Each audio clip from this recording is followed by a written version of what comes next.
everyone! I wanted to do another theme week, and as you can tell from the rather colorful array of boxes in front of me, we're going to do Baijiu.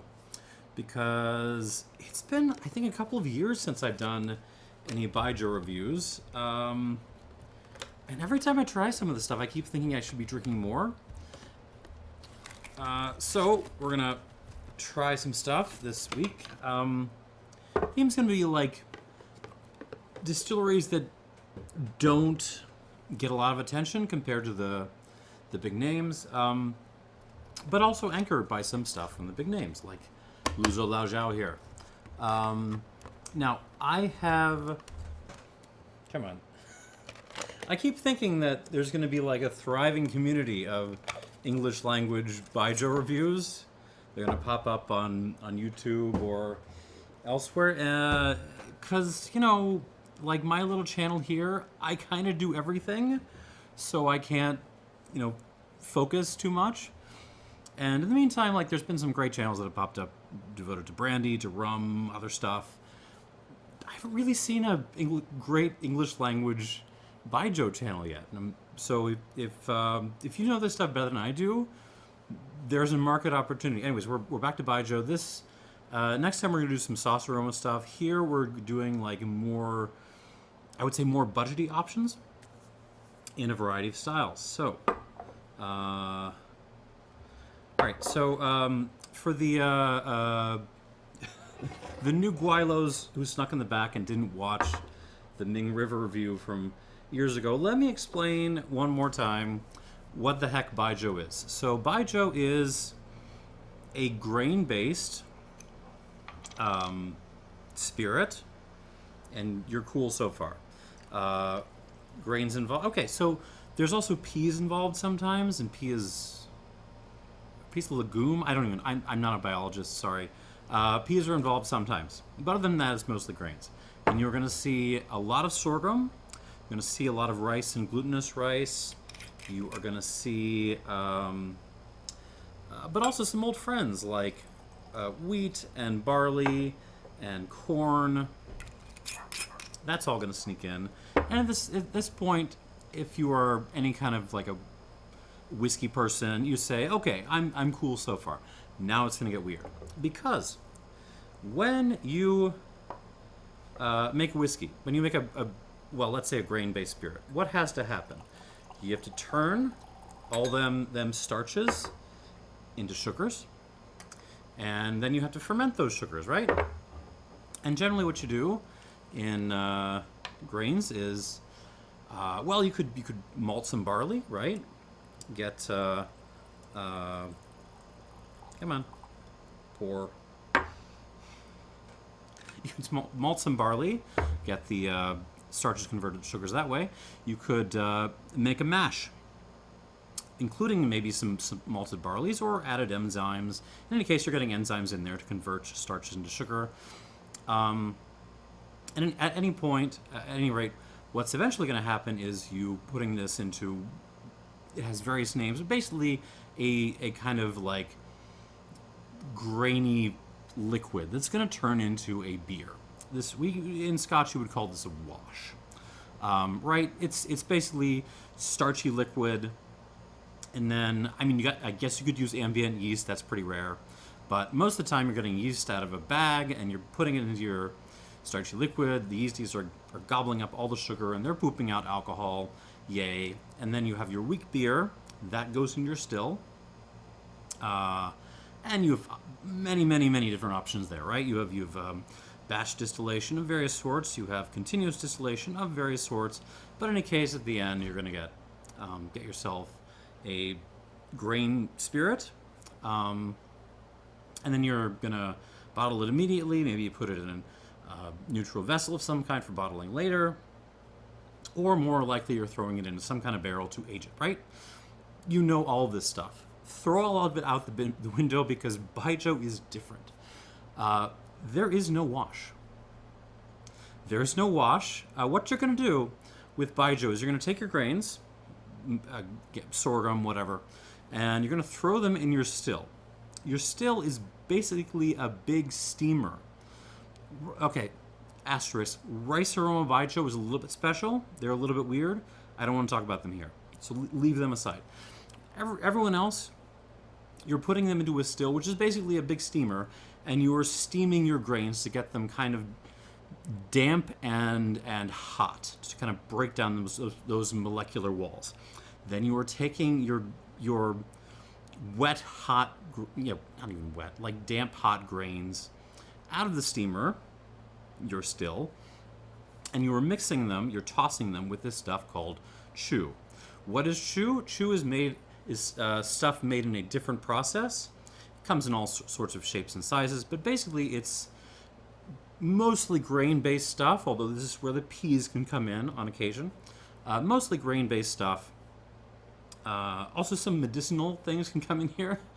Sorry, this is very complicated. There's a million different styles of Baijiu out there. That's part of the fun.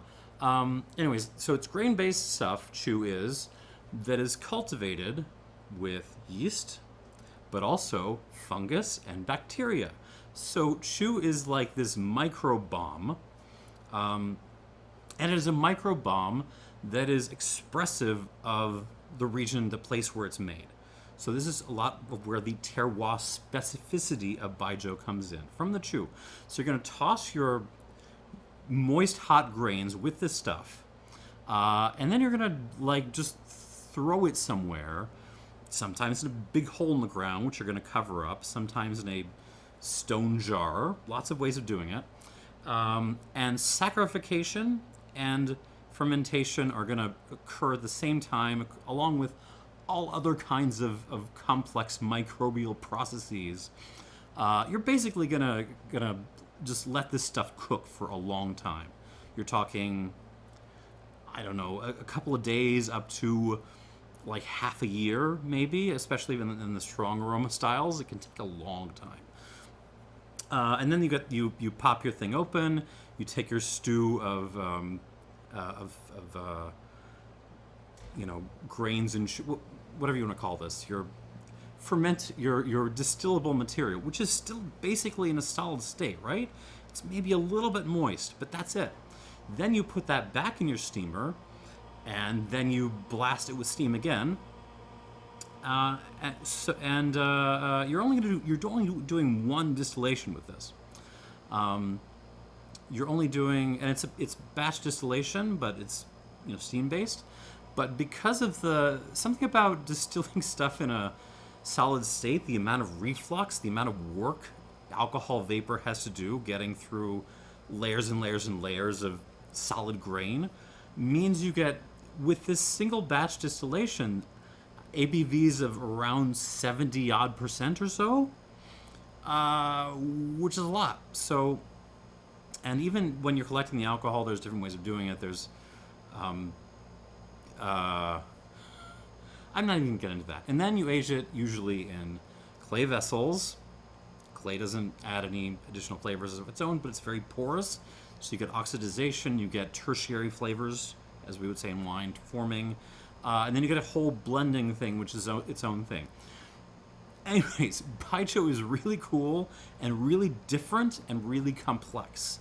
And if you haven't paid any attention to it because it's intimidating, hi, welcome to the team. I'm scared too, but I'm intrigued enough to keep trying these things.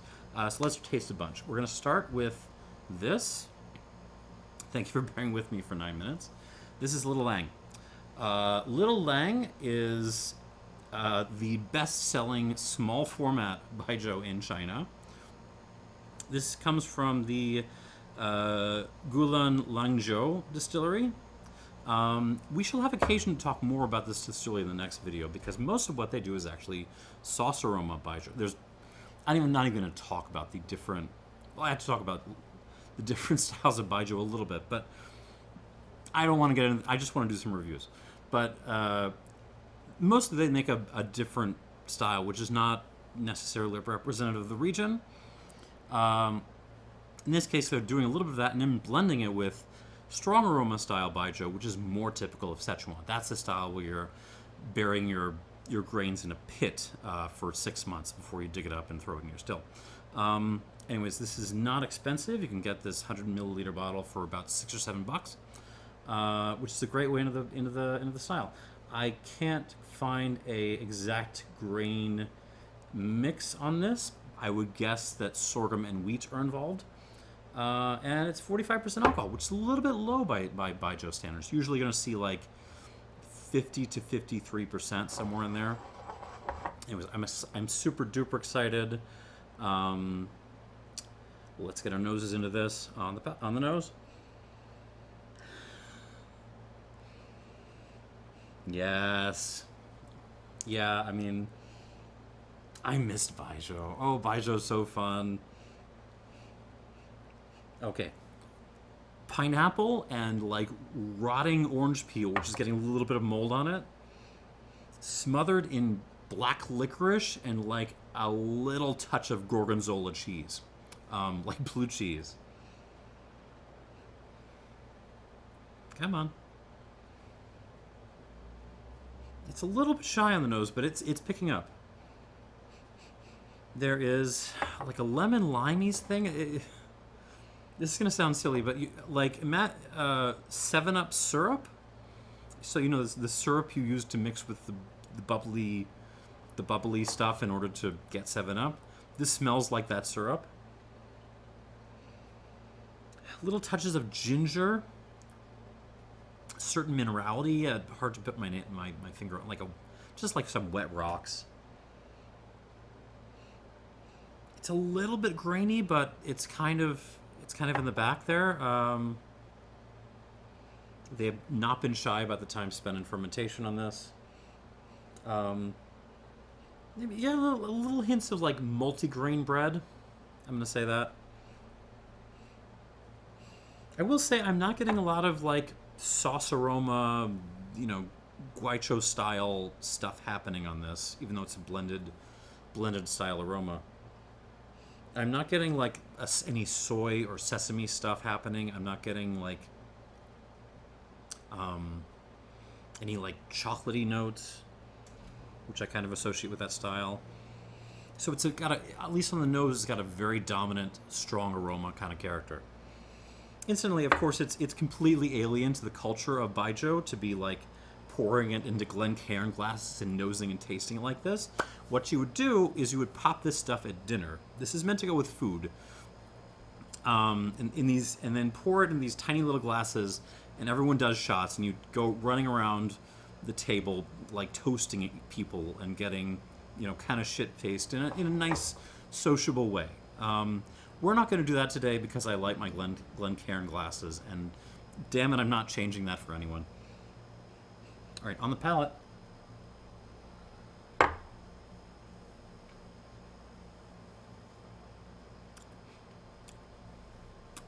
These are so fun. And there is, not all the time, but very, very often, there is like a mouth-watering character to Baijiu that just makes me want food. It's rare to think of like food spirits here in the West, but like these are food spirits. Like give me some cheese and crackers, man. This, sorry, I will talk. I'm going to start talking about the culture and Baijiu in general and try to focus on the character of this. Little Lang here. Similar to the nose, but what I'm noticing is, even though this arrives a lot like a Luzhou Laojiao or something, it then transitioned into this more apparent lemon peel, sesame seed, sesame oil, dark chocolate thing on the back end. It kind of twists into that. But on the front end, it's a lot of like pineapple and Roquefort cheese and a lot of aniseed.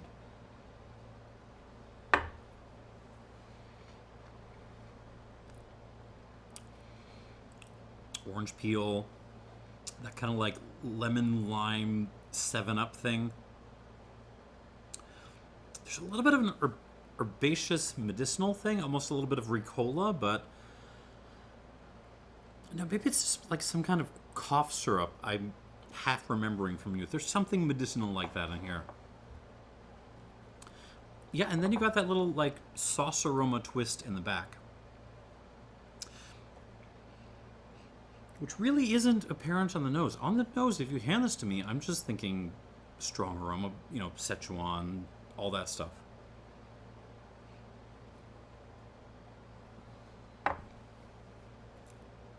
It's very good, and it's dangerously drinkable. All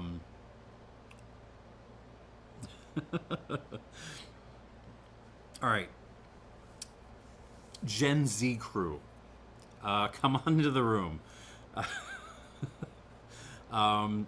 If you are looking for inexpensive drinking options, wait, I'm saying this all wrong.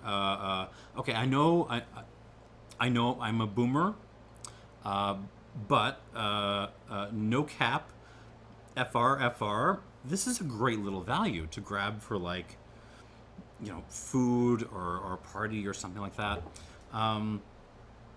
It's a hell of a better value than White Claws, y'all. So yeah, we'll get to what I think is a maybe overall a better option for getting into Baijiu, but for like the lowest possible price of trying stuff out, this Lang seems pretty solid. It is dangerous though. Like you could get into trouble with this. There is a mouth-watering character to this, which makes me want to have a little bit more.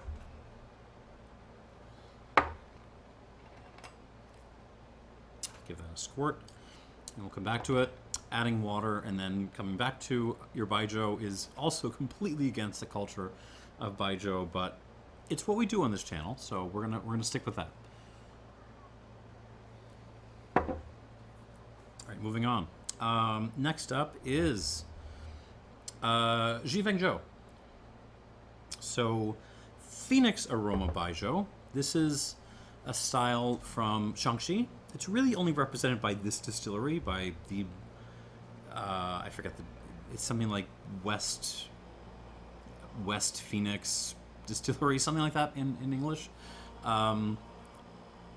But it's really from the sort of central position of Shaanxi. You might think it's some kind of fusion of strong aroma style production versus light aroma style production, which is more characteristic of the north. And hey, that's exactly what it is. So you are getting fermentation in pits with large chu, but it's shorter fermentation,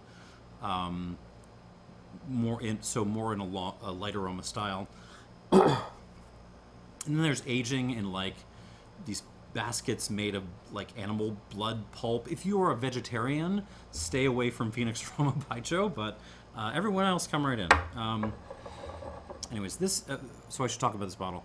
This bottle is the Bai Xifeng, which is apparently made for foreigners. That's a little bit scary, but also a little bit promising, because I initially thought the previous XiFengJiu I had was very, very, very friendly to people just getting into this stuff. So I kind of feel like it's an obligation to try this. 83% sorghum, 7.6 barley, 6.8 wheat, 2.6% pea, 52% alcohol by volume. Yeah, let's get into this. Bai Xifeng. Ooh.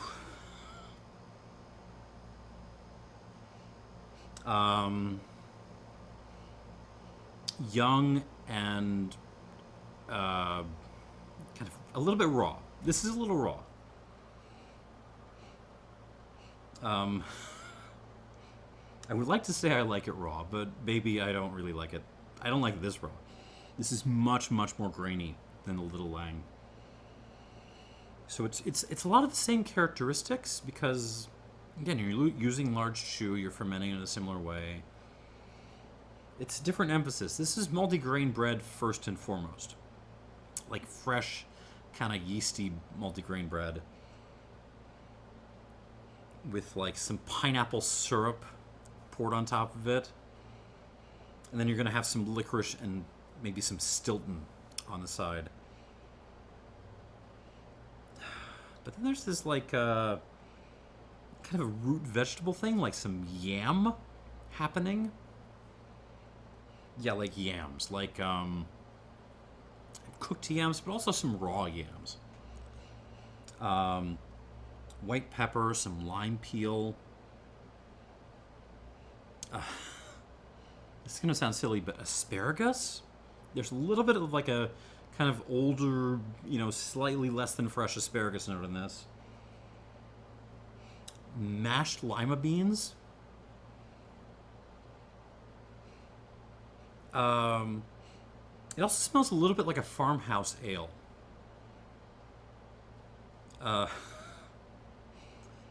There's lots of flavor in this. It's not like simple by any means. There's lots going on, but it's a little bit aggro. It's a little aggressive.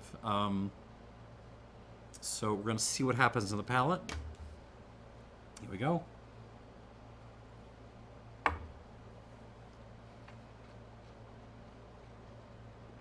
Ooh. Yeah, not gonna lie, it's pretty rough. It's aggressive, lots of intensity, fair bit of character, but it's aggressive. It's very, very forward in the mouth. It's very young. If this saw any aging at all, it was not for long. Character-wise,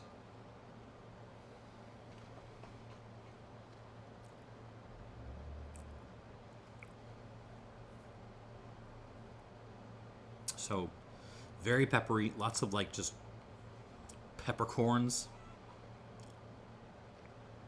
aniseed, fennel,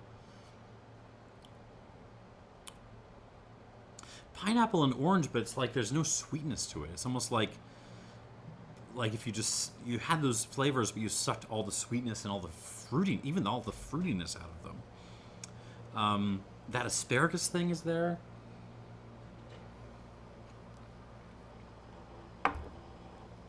I feel like the yams are angry at my mouth right now. They're there and they're unhappy. Yeah, it's. In some ways, it's fun to try a spirit like this, because most of the time, when I try something that is a little bit below my hopes and expectations, it's because it's a little bit boring. It's a little bit safe. And it's very rare that I have something that's maybe a hair below par, not because of any lack of character or intensity or anything like that, but just because it's just a little harsh. This is a little harsh, not gonna lie. I'm curious to see what water does, so we'll come back to it. But at the moment, my thinking is, if you want to try XiFengJiu, just go buy the green bottle. Like, it's about the same price. Buy the green bottle. I like that better. 2 squirts. A little bit more. And moving on. All right. Moving on to the 375s. This is fun. This is a strong aroma Baijiu. But, it is not from Sichuan. This is actually from, I wrote down, Anhui province, from Bozhou City, which is not, it's not right on the coast. It's not right, but it's like central eastern China. And going in from it's closer to the coast than it is to Sichuan. Let's put it that way. So this is from the Anhui Gujing Distillery. Hang on, all this is written on the box. I'm just going to get the box. Yeah. Anhui Gujing Distillery. This is the Gujing Gong 8 years. And where is the grain mixture? Yeah. 70% sorghum, 21 rice, 6 wheat, 3% corn, 50% alcohol by volume. This was not expensive. I think this was around $20 for this half bottle here. You'll see a lot of half bottles in Baijiu. It's kind of fun. And yeah, I've never tried a strong aroma Baijiu from outside Sichuan before, or anything from Anhui province at all. So I'm super excited about this. On the nose, refinement, age is what I'm sort of initially getting. It's the exact opposite in some ways of this Bai Xifeng. This smells raw. It smells like it just came off the still. This does not. This smells... It's starting to get... It's not super duper old. It's starting to get a little tertiary, though. So every time you start talking about, like, neck pores and stuff like that in spirits, there will be, like, the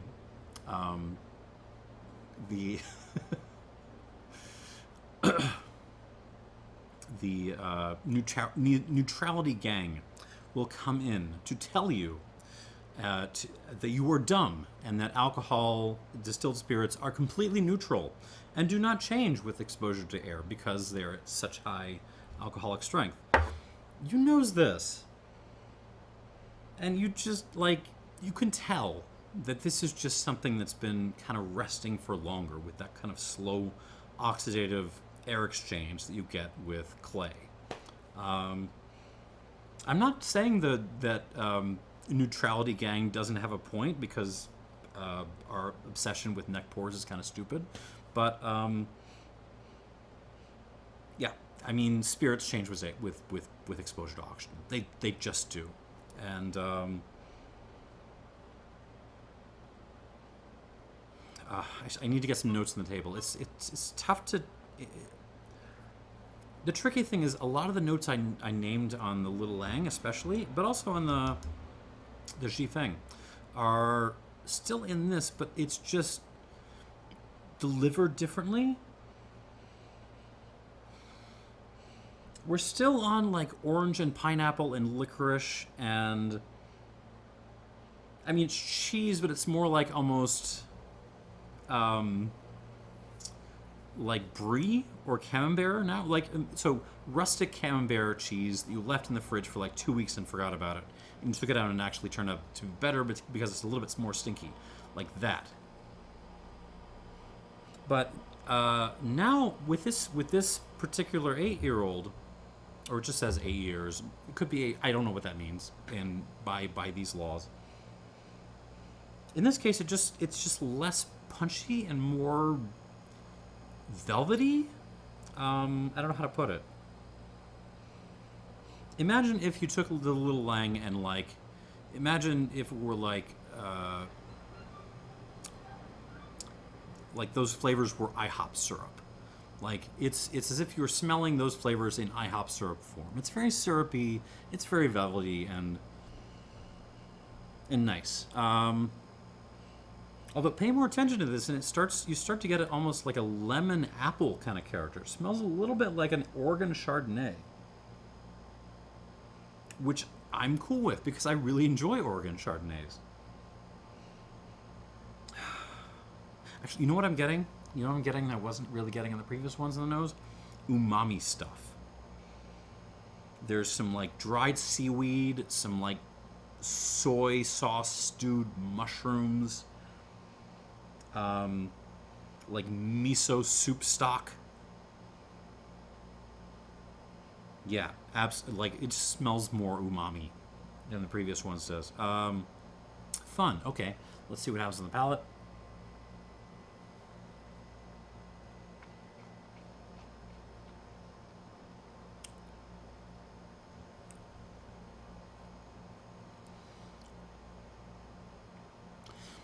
I mean, yeah, it's the same kind of story. It's a lot of the flavors are similar,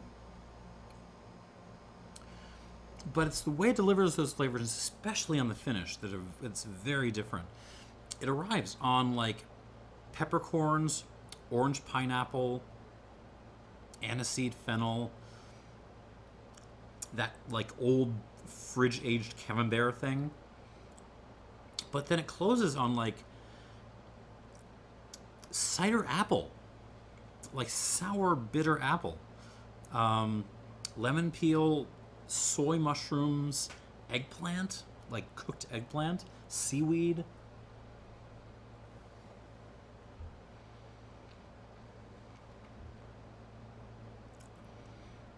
Oh, and the mouth presence is just killer. I talked, I think, in my Motai Prince review about the importance of mouthfeel on these spirits. This is just, there's a velvetyness to this, but it's like it's splitting its approach between like velvety and spicy. So it feels like my my mouth is being both massaged and like, you know, prickled with spikes at the same time, and I'm really enjoying it.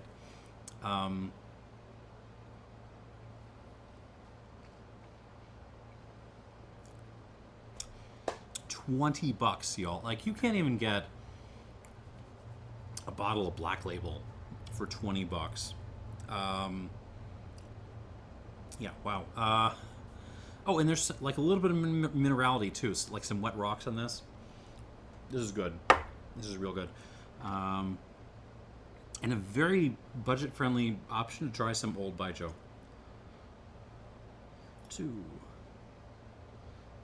It's 50%. I'm going to stop there.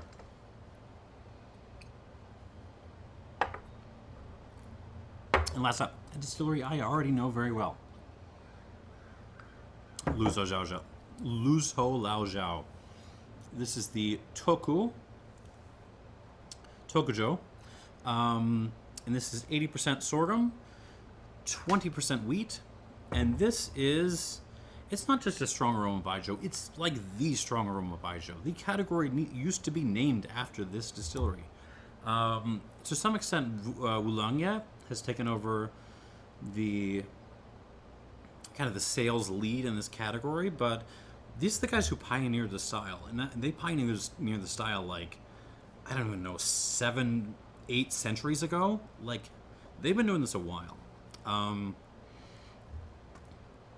This is kind of their mid entry level price option. It's a little bit more expensive than the Gujing Gong, but not by much. And 52% alcohol by volume. Let's see what we got.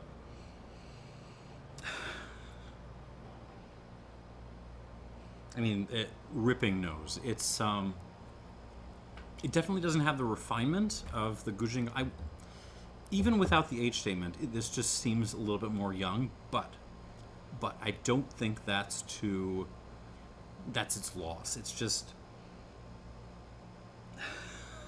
it's really just punchy. It's pineapple and rotting orange, like muddled with tobanjian, like Sichuan chili paste, and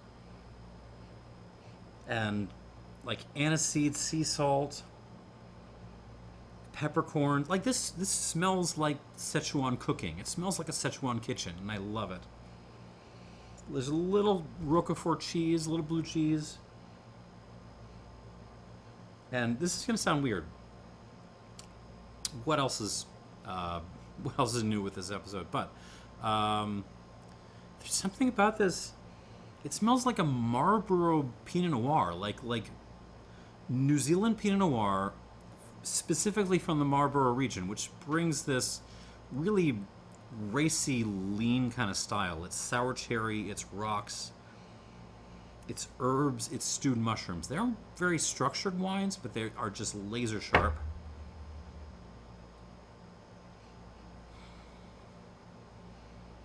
There's a lime, like an aromatic lime, key lime thing.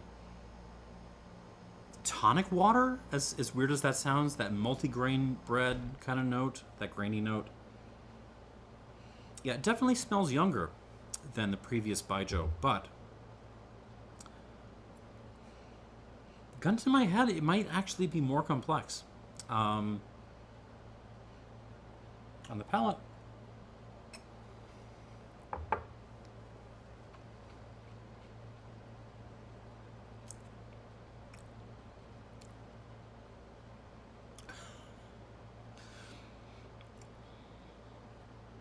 Huge. So I reviewed the Luzhou Laojiao Erkuzhou a couple of years ago. And that's basically like an aniseed fennel bomb. And this is kind of playing that same set of cards, but it's just doing it with more complexity, with more... Hold on.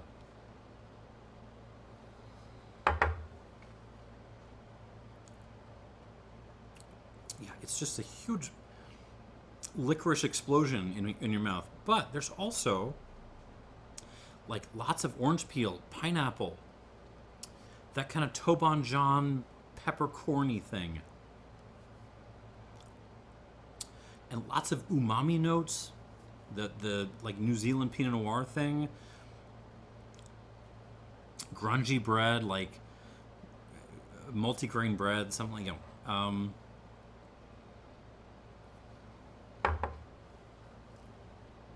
What is that?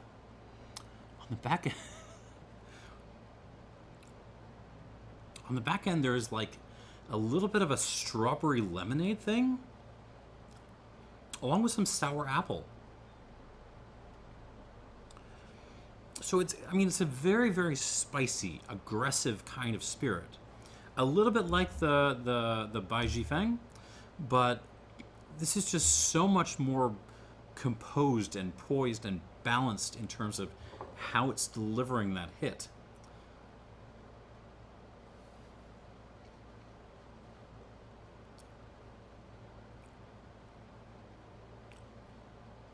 It's huge. It's young. It's brash, but it can pull it off. And I absolutely appreciate that. All right, let's give this some water. Squirted some on the side there. 2.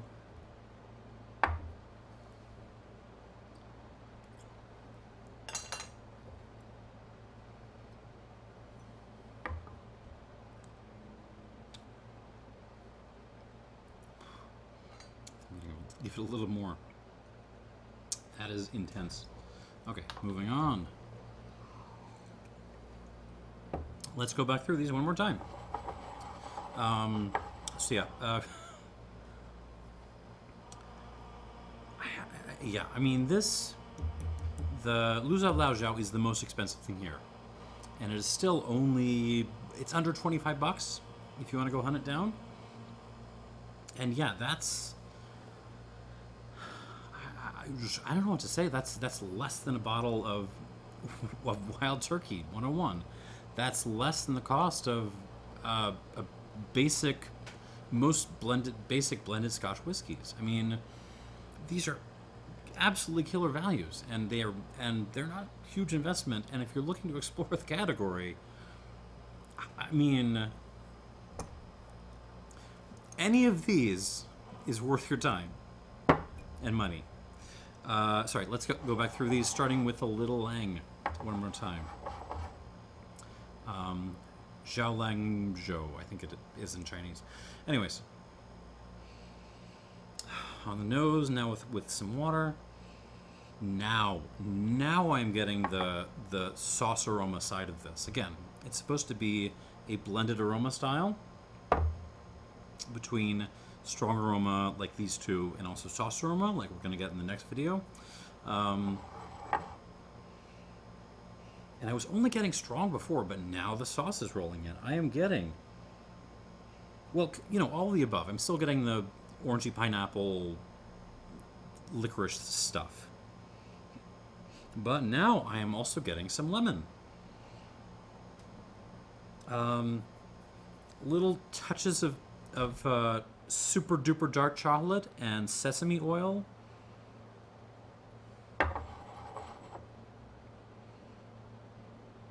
That's more development than I was expecting on a bottle that cost me $6. I will say that much.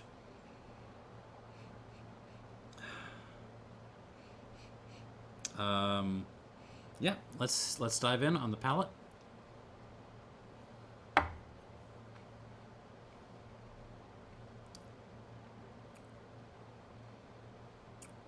Again, not like anyone drinking this, at least from the tradition, is going to add water. But, if you add water to this, it does bring out those sauce aroma characteristics. There's much more like toasted lemon, really more like dark chocolate that's had lemon and lemon bits infused into it. Mariana's here in Chicago used to sell that, and it was amazing. I think they stopped a couple of years ago, but it was great.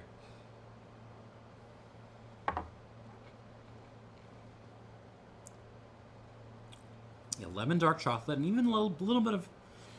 It's not exactly like soy sauce. It's more like tempeh. It's more like kind of grungy tofu. A lot of that is on the front end. You know, I was talking about the mouthfeel on the Gujing Gong, but this actually has pretty good mouthfeel too. It's just very, it's nice and velvety.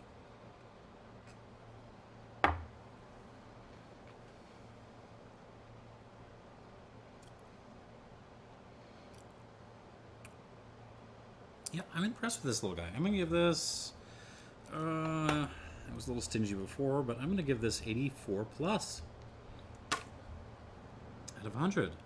And, yeah, if you don't want to hunt down the green bottle Xi Feng, and you only want to spend $6 or $7 on your introduction to Baijiu, you could do a lot worse than this. 84 points for Little Lang. By the way, how awesome is this closure?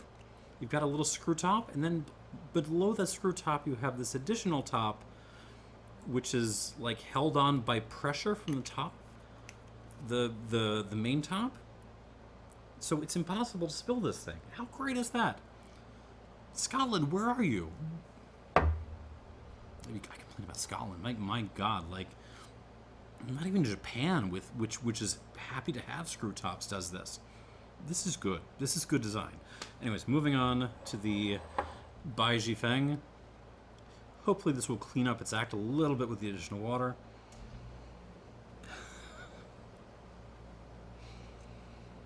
This is so grungy.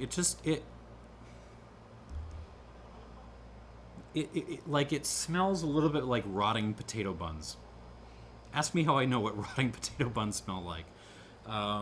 When you've been planning hamburger night for a week and it just doesn't happen. And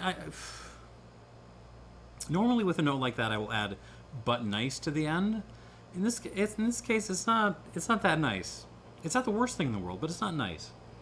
It's not bad.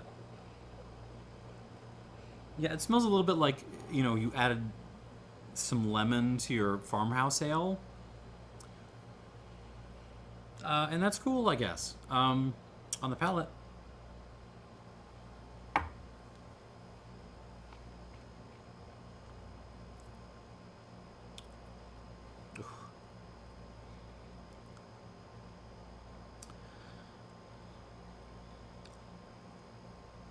Yeah, it improves with water. It does.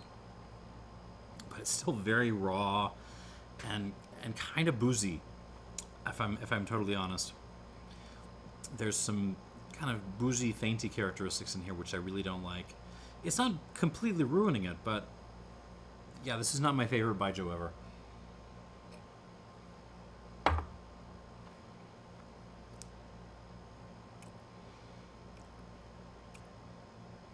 So yeah, we've got like licorice, but like very, very sugary licorice. Super duper super sugary licorice on the front end, leading into like mashed yams and that kind of rotting potato bun thing again.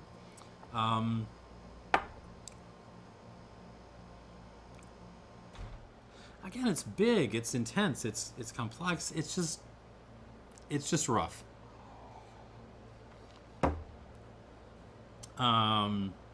Could do worse. I'm gonna give this 80 points, and let's move on. Third in line.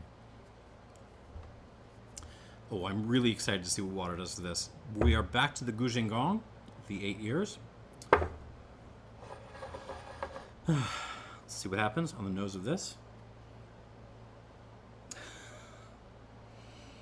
I swear to God, this smells like Oregon Chardonnay. I swear to God, like it's like eau de vie of Oregon Chardonnay.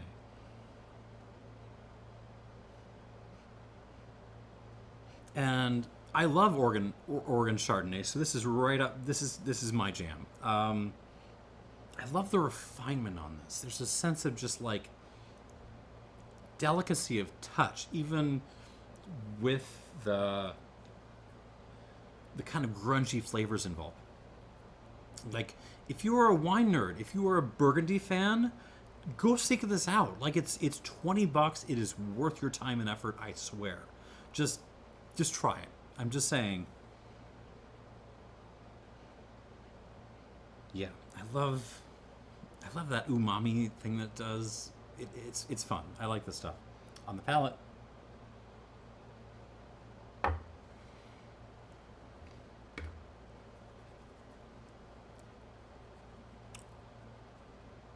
Oh. Yeah. So it's like aniseedy lemon bars with tons of umami stuff on the back end. Like that, just like a big hit of cooked mushrooms and like seaweed and all kinds of fun stuff.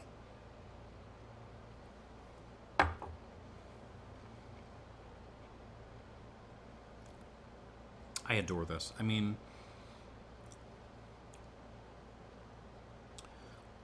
it's so velvety and, but at the same time like kind of spiny and spiky and very crushable. The only problem I have with this is in the back of my head I have to think despite how much I'm enjoying having this in my mouth, is it actually better than Luzhou Laojiao? And I don't know if it is. I'm going to give this 86 points. This is a really good Baijiu.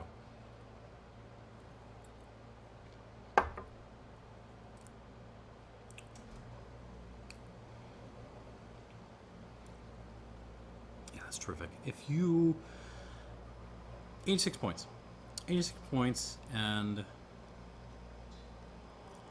yeah, this is a great little bit. So, Baijiu has a reputation for, having absolutely nothing in between.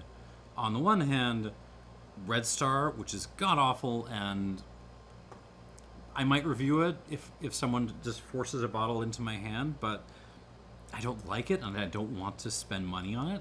Red Star and like the upper level Mautais, that like super duper cheap and not good, and like this incredibly expensive, highly limited, very high quality stuff, and it's the stuff in the middle that kind of gets forgotten about, and I think that stuff deserves more attention. And here you go, $20, and it's terrific. 86 points. Really good job from the folks in Bozhou City. Let's move on.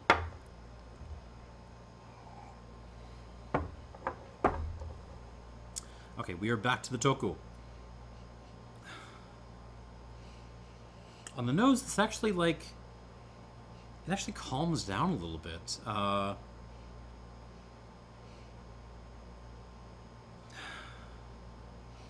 mean, it's still like really crazy. The aniseed is everywhere. There's more grainy notes now, actually. There's more of the kind of multi-grain bread thing coming through. Okay. But overall, the nose at least didn't seem to like the water very much. Let's see what happens in the palate.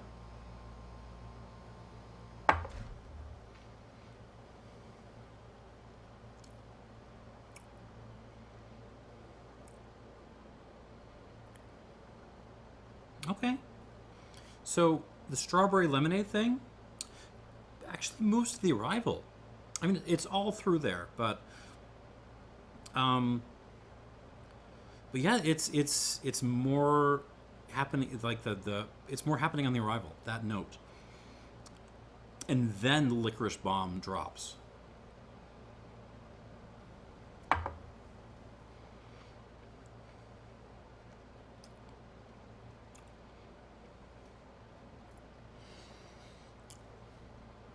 I'm torn.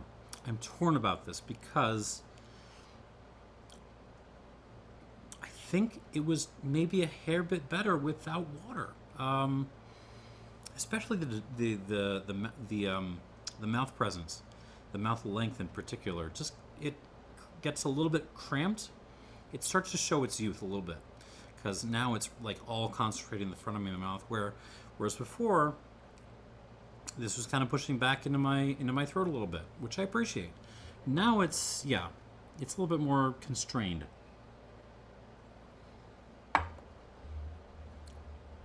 Still really intense. Oh God, that's good. Yeah, this is a fun style. It threatens kind of at every moment to go out of balance, but it just doesn't. Like it kind of keeps itself under control.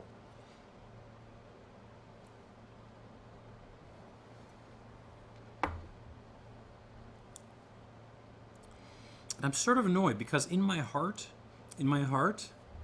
this guy, the Gujing Gong, in my heart, I kind of love this a little bit more. But in terms of absolute quality, I think the Luzhou Laojiao might be a hair bit better. I'm going to give this 87 minus out of 100. And yeah, that's my store layout. So buy the green bottle XiFengJiu. It's just better. Among these three, really pleasantly surprised by the Little Lang. 84 plus, worth your attention. The Gujing Gong 8 is freaking delicious and a great entry into older Baijiu. We'll get more into older Baijiu in the next video. And meanwhile, Luzhou Laojiao is goated, and they're goated for a reason. This gets 87 minus. It's good. It doesn't like water very much. And that's it. That is the video. Thanks for watching. Stay tuned for Friday when we're going to tackle some sauce aroma stuff and talk about the absolutely bonkers production process for sauce aroma Baijiu. Bye.